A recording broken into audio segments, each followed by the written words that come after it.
गजाननं भूतगणादिसेवितं कपित्थजम्बूफलसारभक्षितम् उमासुतं शोकविनाशकारणं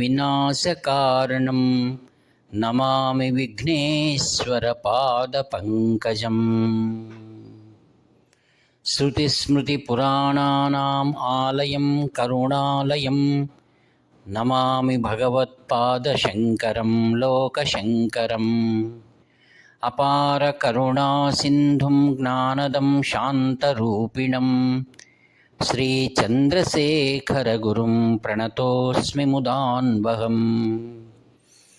देवे देहे च देशे च भक्त्यारोग्यसुखप्रदं बुधपामरसंसेव्यं तं श्रीजयेन्द्रं नमाम्यहम्। नमामः शङ्करान्वाख्यविजयेन्द्रसरस्वतीं श्रीगुरुं शिष्टमार्गानुनेतारं सन्मतिप्रदम्। सर्वमङ्गलमाङ्गल्ये शिवे सर्वार्थसाधिके शरण्ये त्र्यम्बके देवी नारायणि नमोऽस्तुते।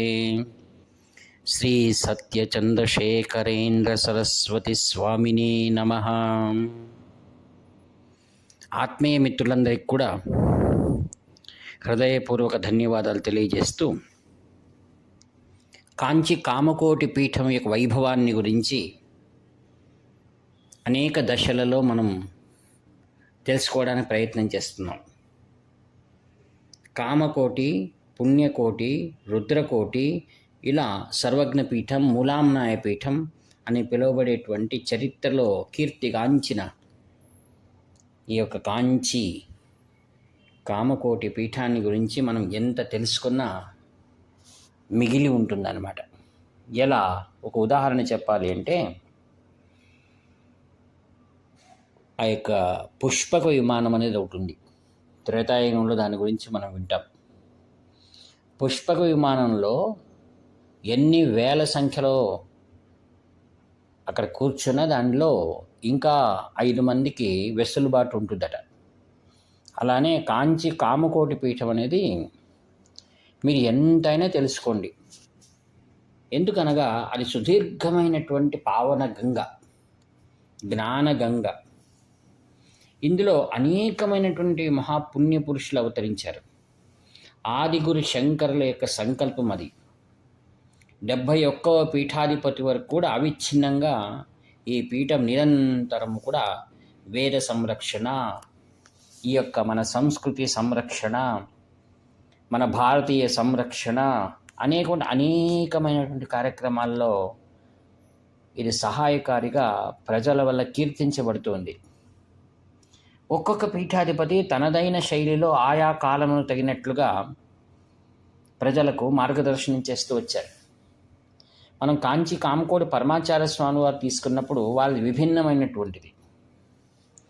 వారు వేదము, ధర్మము మరియు శాశ్వతమైనటువంటి విలువలు, వీటికై ఆయన జీవితాంతం కృషి చేశారు.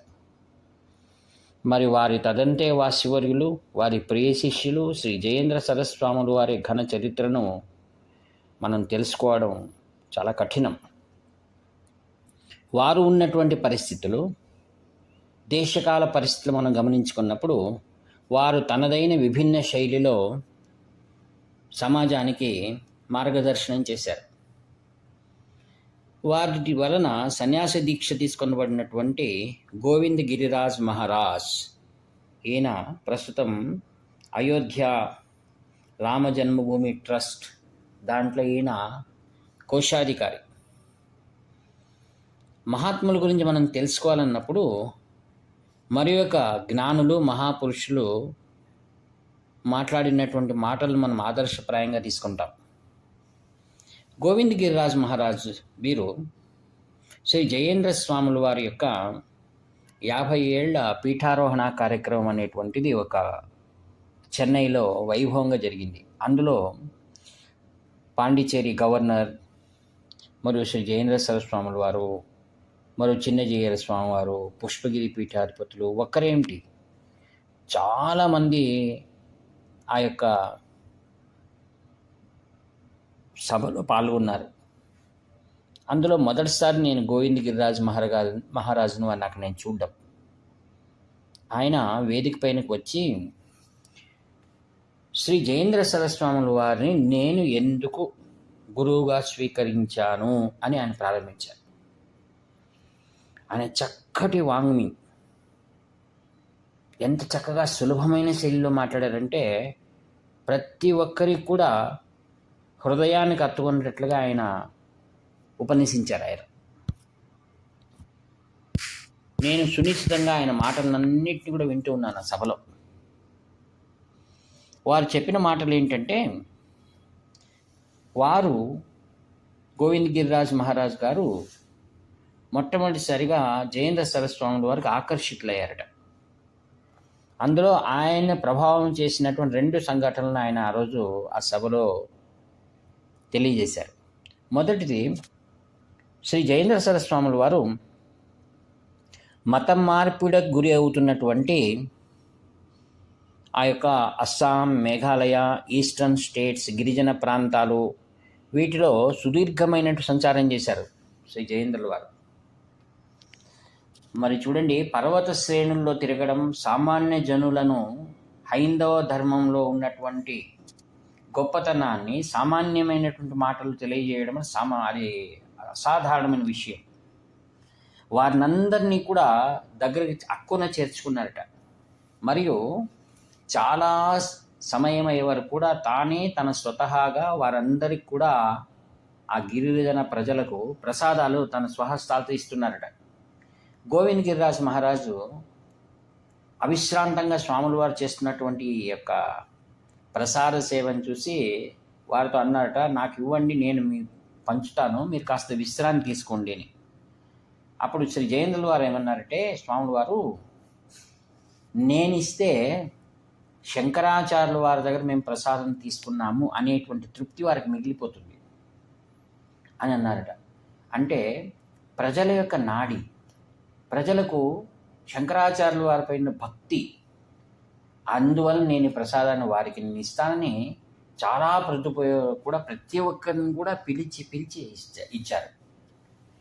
నేను అనేక మార్లు చూశాను, శ్రీ జయేంద్ర సరస్వాముల వారు మందహాసంతో ఉంటారు. వారిని ఒక్కసారి మనం చూస్తే సంపూర్ణమైనటువంటి అలసట దూరం కావడమే కాకుండా మనకు జీవితంలో ఒక ధైర్యం, ఉత్సాహం మనకు తెలియకనే వచ్చేస్తుంది. తర్వాత ప్రతి ఒక్కరిని కూడా ఎంతో ప్రేమగా దగ్గరికి పిలిచి వారి చేతుల్లో, చిన్నపిల్లలు అయితే ఇంకా ప్రేమగా వారి చేతుల్లో ప్రసాదాలు ఇస్తారు. ఆయన ఎవరు మర్చిపోలేరు. 2వ సంఘటన శ్రీ గిరిరాజ్ మహారాజ్ చెప్పారు. అదేంటనగా, శ్రీ జయేంద్ర సరస్వాముల వారిని గొప్ప ఉత్సవంగా ఒక వేడుకతో ఒక రథంలో కూర్చొని ఆ యొక్క ఉత్సవం సాగుతూ ఉందట. 2 వైపులా కూడా బారులు తీరి జయ జయ శంకర, హర హర శంకర అనుకుంటూ ఘోష చేస్తున్నారట. అది వైభవంగా జరుగుతుంటే స్వాముల వారు అందరినీ ఒకసారి అలా చూస్తూ ముందుకు వెళ్తూ ఉండగా అప్పుడు ఒకసారి ఆ యొక్క డ్రైవర్ చెప్పారంటే ఆపమని. ఎందుకు అలా ఆపేశారని అందరూ చూస్తూ ఉండగా స్వాముల వారు రథం నుండి కింద దిగి ఆ యొక్క నిండు గుంపులో ఉన్నటువంటి ఒక చిన్న పిల్లవాడు ఒక చిన్న అరటిపండు పట్టుకొని నిల్చుకున్నాడు స్వాముల వారికి ఇవ్వాలని. ఆ అబ్బాయి ఎవరో కాదు, హరిజన బాలకుడు. స్వాముల వారు దిగి అతని దగ్గరికి వెళ్ళి ప్రేమతో ఆ ఫలాన్ని తీసుకొని ఆ అబ్బాయి చేతిలో తన దగ్గర ప్రేమతో కలకండి ఇచ్చాడట. ఇది శ్రీ గిరిరాజ్ మహారాజును చాలా ఆకర్షించిందట. ఎందుకనగా అట్టడుగు ప్రజలను దగ్గరికి చేర్చేవారు ఎవరు?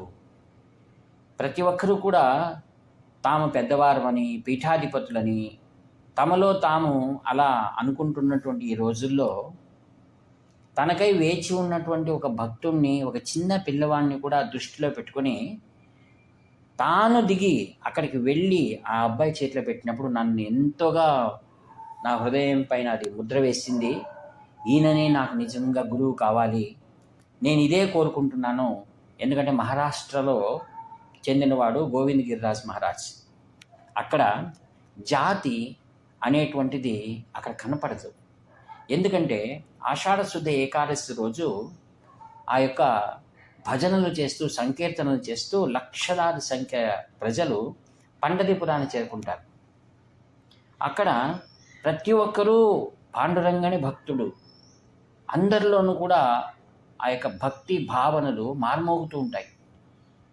జాతి, నేను పెద్దవాడిని, నేను అగ్ర కులం చెందినవాడిని కానీ, లేదా నేను శ్రీమంతుడని కానీ, అటువంటి భేదభావాలు మన మహారాష్ట్రలో ఆ భక్తిలో మనం ఎప్పుడు గుర్తించడానికి కూడా సాధ్యం కాదు. నేడు సమాజంలో కావాల్సింది ఏంటంటే, ఏదైతే అద్వైతం ఏం చెప్తుందంటే సర్వత్రా సర్వవ్యాపకమైనటువంటి ఏ బ్రహ్మతత్వం ఉందో అది అనులేని తృణకాష్టములన్నింటిలోనే మిగిలి ఉందన్నమాట. దాన్ని ఏ విధంగా కృష్ణ భగవానుడు చాతుర్వర్ణ్యం మయా సృష్టం గుణకర్మ విభాగశః అన్నట్టుగా వారి వారి వృత్తులను చేస్తూ వారిగా అది జాతి ఏర్పడింది. కానీ నిజంగానే అందరిలో మిగిలి ఉన్నటువంటిదే భక్తి. అందరూ ఆ మూలతత్వం నుండి వచ్చాము, మరియు అందరూ జ్ఞానం ద్వారా ఆ మూలతత్వంలో చేరుకుంటారు. ఈ విధంగా అనుభవపూర్వకంగా ప్రజలను దగ్గరికి తీసుకున్న గొప్ప ఉదార హృదయుడు శ్రీ జయేంద్ర సరస్వామి వారు. అదేవిధంగానే ఆయన హోస్పేట్కి వచ్చారు.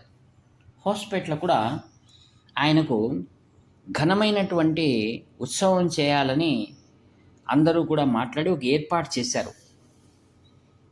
ఆ సభ ఏర్పాటు అవ్వడానికి ముందు స్వాముల వారి కార్యకర్తలను పిలిచి ఏమన్నారంటే, ఈ యొక్క ఉత్సవము హరిజన వాడ నుండి ప్రారంభం కావాలి అన్నారు.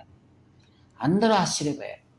ఇంతవరకు ఏ పీఠాధిపతులు కూడా మమ్మల్ని ఏదో దేవాలయం ముందర నుండి బ్రాహ్మణ వీధుల్లో ఆ యొక్క వేదఘోషతో వెళ్ళాలని కోరుకునేటువంటి కాలంలో ఆయన ఎవరు ఊహించిన విధంగా హరిజనవాడలో అది ప్రారంభం కావాలన్నారు.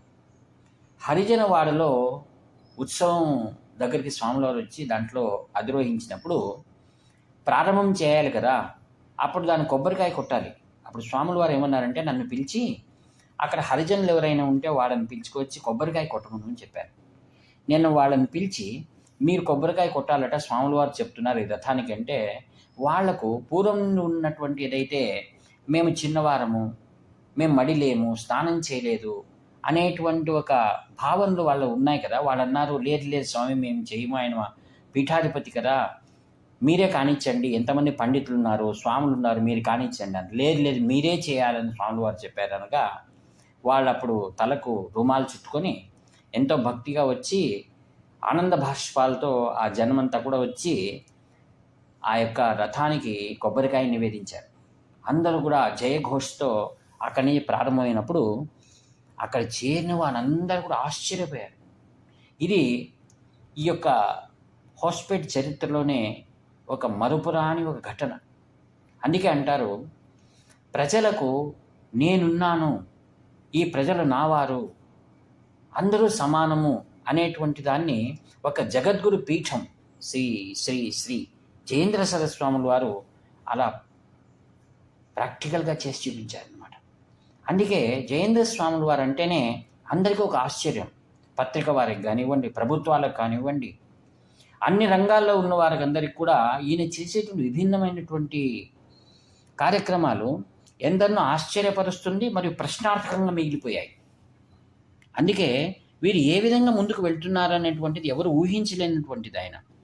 అయితే ఆయన ఉద్దేశం ఒకటే, ఈ దేశం సుభద్రంగా ఉండాలి, ఈ దేశ ప్రజలందరూ ఆ యొక్క భారతమాత బిడ్డలు అందరూ కూడా అదే మార్గంలో వెళ్ళాలి, వేద ధర్మం అదే చెప్తూ ఉంది అని జగద్గురు పీఠమైన శ్రీ శ్రీ శ్రీ జయేంద్ర సరస్వాముల వారు దాన్ని బాగా హృదయానికి హత్తుకునేటట్లుగా అనేక మార్లు నిరూపించారు ఆయన. అందుకే ఆయన జగద్గురు అనిపించుకుంటున్నారు. ఆయన చేసినటువంటి మహోత్తరమైనటువంటి సామాజిక కార్యక్రమాల గురించి ముందు సంచికలు నేను తెలియజేస్తాను. సమయభావం ఉన్నందువలన కేవలం నేను చూసినటువంటి విషయాలను ఇంకా మీతో పంచుకోవాలనుంది. మహాత్ములను మనం అర్థం చేసుకోవాలనంటే వారి ఎత్తుకు మనం ఎదగాలి, లేదా వారి కరుణతో మన దగ్గరికి వచ్చి మనల్ని ప్రేమతో మనల్ని ఉద్ధరించి అప్పుడే మనలో నిజమైన జ్ఞాన జ్యోతి అనేది వెలగడానికి సాధ్యమవుతుంది. అటువంటి కృప వారి ద్వారా మనకు కలగాలని వాంఛిస్తూ ఈ యొక్క వాక్పుష్పములను శ్రీ శ్రీ శ్రీ జయేంద్ర సరస్వాములు వారి దివ్య చరణాలు సమర్పిస్తూ సెలవు తీసుకుంటాను. ఇట్లా మీ ప్రీతమ నేస్తము నివర్తి నాగభూషణ శర్మ. హర హర శంకర, జై జయ శంకర.